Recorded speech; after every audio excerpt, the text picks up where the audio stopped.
if you could choose any game to get a sequel, but that sequel could have nothing to do with the first game, what game would you choose and what would it be about?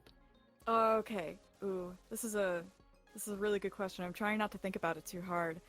Because there are like a lot of good series out there that, that do like Final Fantasy, like it's not like Final Fantasy 2 is a direct sequel to Final Fantasy 1, So, if I could think of a game to get like the Final Fantasy treatment, um okay. I played an indie game called Perfect Tides last year or maybe the year before.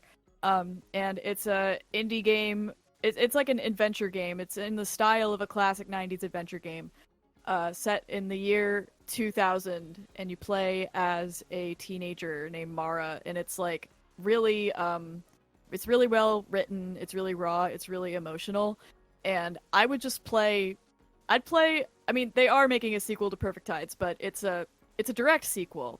But if they wanted to do like a Perfect Tides, like take the concept but do it with a completely different teen and in a completely different setting, I'd play a million of those. So I think that's my answer.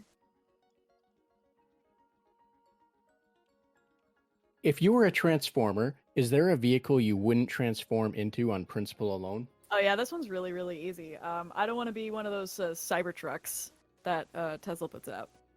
I'd be like, hell no. I'm gonna stay in my robot form. I'm not gonna turn into a Cybertruck. Very succinct, very straightforward. Well, that question was easy. Yes, understandably. Which video game character do you think is most likely to not return the shopping cart to the corral after shopping? Okay. Um.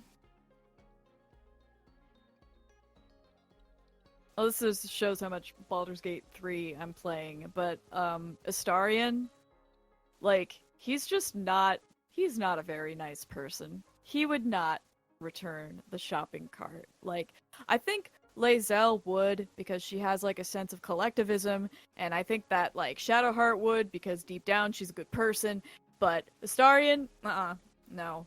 He'd be like, "Oh, some peasant will get it for me," or whatever.